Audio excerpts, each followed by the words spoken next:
Kung merong kulay na i-describe yung present admin with regard to our present conditions, kung meron man po, ano po yun? Papunta na po sa paputi. Konting pula na lang, medyo maputi na. Hindi pa lang po, hindi perfectly white, katulad ng aking sinabi, pero doon po patungo ang pang kasalukuyang administrasyon. Yusek Claire. Natanong ko na ho kanina yung PNP, but I will ask the same question to the palace. Yung recently released political ad nga po featuring VP Sara and Senator Amy paints the situation in the country as black. Kulay ng pagluluksa due to hunger, crimes, and injustice, which is a clear imputation of failure of the Marcos administration. What does the palace have to do with it? You just said it is recent? Yesterday. Oh, ang akala ay 2022 campaign ads to. Dahil sa mas na-describe ang kapanahunan ng nakaraang administrasyon dun sa nasabing campaign ads.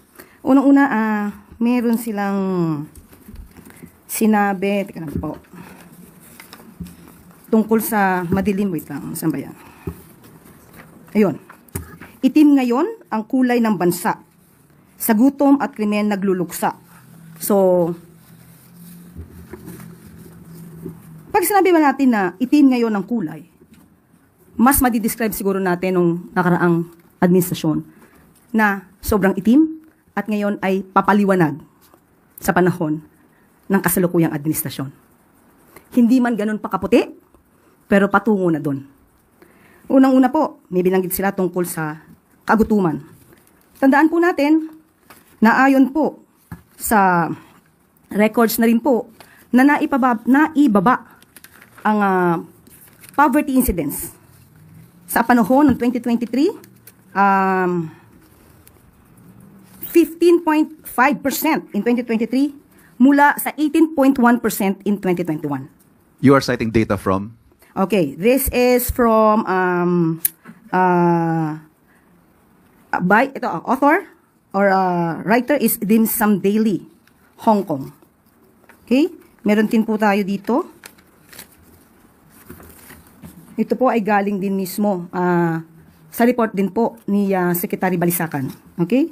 Meron din po tayo dito na pinalabas. Ito naman ay galing kay Philippine Star, Delon Porcalia. Meron pong naitala na 7.2 trillion na utang ang dating administrasyon. Dahil po dito ay patuloy pa rin po natin binabayaran sa kasalukuyang administrasyon.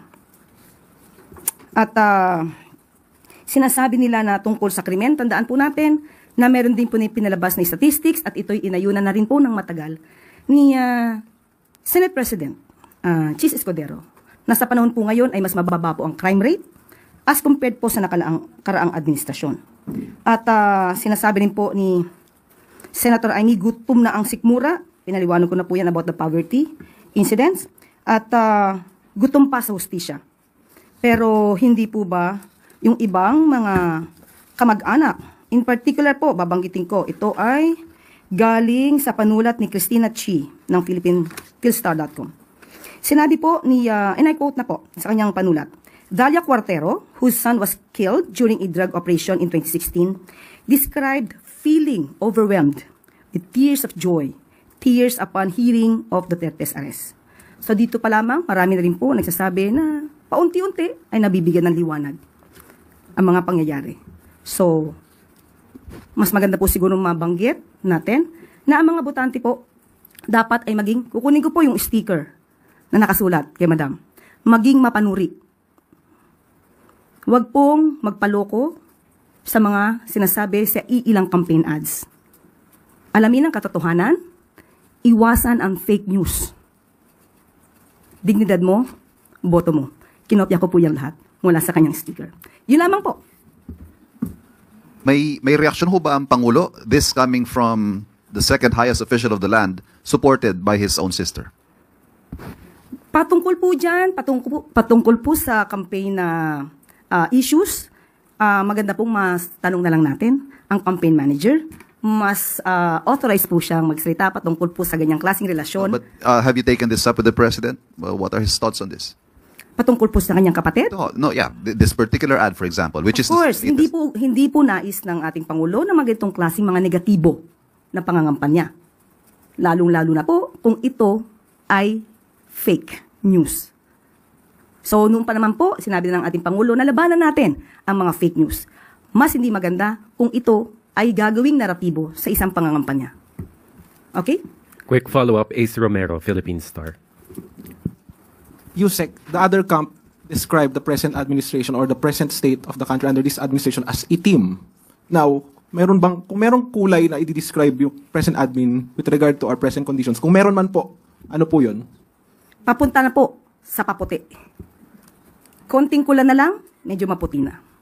Hindi pa lang po, hindi perfectly white, katulad ng aking sinabi, pero doon po patungo ang pang kasalukuyang administrasyon.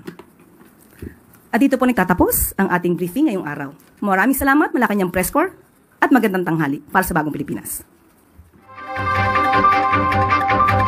Because the data does not seem to reflect that perception. Like I said, all that we see, minsan we are misinformed and disinformed, but we respect, no? Sabi ko nga yung perception ng ating community, but we speak of our duties na dapat naming pinapatupad, and we shouldn't be affected by these negativities kung mayroon man. And you can tell the citizenry, sir, that our streets are safe. Definitely. Of course, time to time, meron tayong mga crimes na naging highly sensationalized na hindi kaagad masolve, but these are acted upon immediately, and for us, it does not represent the entire situation of our country. Salamat po. Thank you. Heidi Sampang, FEBC. Magandang umaga po, sir. Sa ngayon po, ang dami talagang nagbiyabiyahe, and recently po may mga incidents po ng rent-tangay. So, paano po kaya makakapag-ingat yung ating mga kababayan para hindi po mabiktima ng modus na ganito? Yes, like I said, mas mainam po na we get hold of the hotline numbers. Hindi lamang po hotline numbers ng Highway Patrol Group na kung saan siya ay nakatutok sa mga kasong ganito, but the entire hotline numbers of different police stations. Mababasa nyo naman po pag dumadaan ka sa ibang areas, and you get a picture of that, and you report immediately. Now, we are actually engaging these groups, no, itong mga rent-a-car na businesses, to closely coordinate with our police stations and our Highway Patrol Group. Binigyan na po ng instruction ng ating Chief PNP, yung HPG, na tutukan ang ganitong mga kaso. Pero sir, when it comes to prevention, so para po makaiwas na hindi po sila mabiktima ng ganun, ano po yung mga parang red flag? Gayo, can you respond to please? Thank you, sir. Thank you. Salamat po. Kausap po natin yung director po ng ating Highway Patrol. Doon po sa 8 focus crimes na nabanggit natin na bagamat 26% po ang ibinaba niya, yung nananatili pong yung figure na medyo mataas po na 1%, yung pong carnapping po ng motor vehicle na nag-shift po from the traditional na carjacking or carnapping while parked. Ito po yung technical na carnapping po na nabanggit po ninyo. Nagpalabas po ang ating Direktor ng Highway Patrol ng kanilang mga leaflets po kung paano iiwasan yung mga reports po na dumarating po sa atin tukol po sa mga technical carnapping po. Bibigyan po natin sila, mag-anunsyo po tayo sa pamamagitan po ng ating mga press releases matapos po nitong ating pong press briefing ngayon kung ano po yung mga dapat gawin po ng ating mga kababayan para maiwasan po yung mga technical carnapping po. Thank you, sir. Maybe one last question for our friends from the PNP. Tuesday New, DZBB. Sir, opo. Yung cases naman po ng mga kababayan natin na madalas ay naloloko sa social media ng mga ads na murang staycation houses, yung ganon. Ano po ang pwedeng magawa dyan ng PNP para hindi sila malaglag sa ganitong pain ng mga unscrupulous individuals sa social media? Unang-una po, we normally or regularly receive, no, yung mga texts or mga emails. Wag po nating basta tayong mag-click doon. No? We follow the protocols. Ni-confirm muna natin kung talagang nag-i-exist ang itong mga klaseng businesses. No? And we can actually directly coordinate with our anti-cybercrime group. Mayroon din po silang hotline at yung ating mga police stations na anytime pwede po nilang ma-access. Thank you very much, General Alba, Colonel Tuanyo, Yusek Claire. Thank you, sir. Yes, General Alba and Colonel Tuanyo, maraming salamat po. Pwede na po natin silang excuse. At sa ngayon po,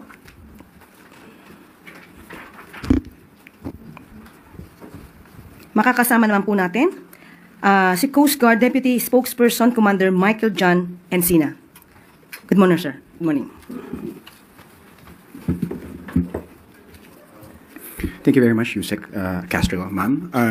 In behalf of the Commandant, Admiral Ronnie Hilgavan, to our Malacanang Press Corps, magandang umaga po sa inyong lahat. With the observance of the Holy Week season po natin, the Philippine Coast Guard has increased its alert status into heightened alert last 13 April po nitong Sunday, in which the PCG has deployed 17,000 Coast Guard personnel to conduct pre-departure inspection, to conduct inspection din po dun sa ating mga resorts. At the same time, ito po yung pagkakandak din po ng canine panelings ng mga canine dogs po natin. We've also deployed ito pong ating mga Coast Guard auxiliaries in the Malasakit Help Desk, in which makikita nyo po sila dito po sa ating mga major ports and pantalan sa buong bansa natin. Ang ating pong mga barko ng Coast Guard ay naka-alerto din po na handang mag-respond in any maritime incident na report. Kasama po niyan ang ating lateral coordination na mention po kanina ng ating kasamahan sa PNP, sa LGU po natin, sa ating Municipal and City Disaster Risk Reduction Management Offices. Kasama na rin po yung ating mga coastal barangay. So malawak po ang ginagawa ng PCG ngayon at paghahanda upang ma-ensure at matiyak po natin na ang mahal na araw ay magiging safe and secure sa ating mga bakasyonista at turista. Maraming salamat po. We now open the floor to questions for Commander Encina. NF Pasyente, People's Television. Hi sir, good morning po. Sir, may mga vessel na po ba tayong naitatala na hindi pinayagan pong bumiyahe dahil hindi po naabot yung seaworthiness na standards? Sir, as of the moment, wala naman po tayong namamonitor pa ng mga vessel na hindi naabot yung safety standard. The fact na before po sila mag-conduct ng kanilang mga voyages, we ensure that we have Coast Guard personnel deployed to conduct the pre-departure inspection. Once na hindi po sila mabigyan or maprovidean ng clearances ng Coast Guard, their company will be alerted to renew their pertinent documents prior to that. Tuesday New, DZBB. Good morning, sir. So far, sir, sa inyong monitoring, anong mga pantalan po yung kailangang bantayan ng gusto for possible overloading doon sa mga barko at yung hindi na iiwasan may paglabag yung mga ship owners tungkol dito dahil sinasamantala yung pagkakataon na maraming pasahero. So baka sumusobra yung pagbebenta nila ng tickets o pasahero doon sa barko. Yes, speaking of overloading, punta muna po ako doon. For the overloading, our Secretary Vince Dizon has directed the Philippine Coast Guard, the Marina, and the PPA to strictly observe ito pong anomaly na ito. So hindi po natin hinahayaan, particular kami po sa Philippine Coast Guard, ang any acts of overloading both in passengers and cargo. So hindi lang po natin chinecheck yung mga pasahero, figures kung ilan po dapat ang sumasakay sa ating mga barko, particular at gayon na rin po itong ating mga kargamento na niloload. Kasi it doesn't exempt them for this overloading issue po natin. We are also in close coordination, ma'am, sa ating mga shipping owners.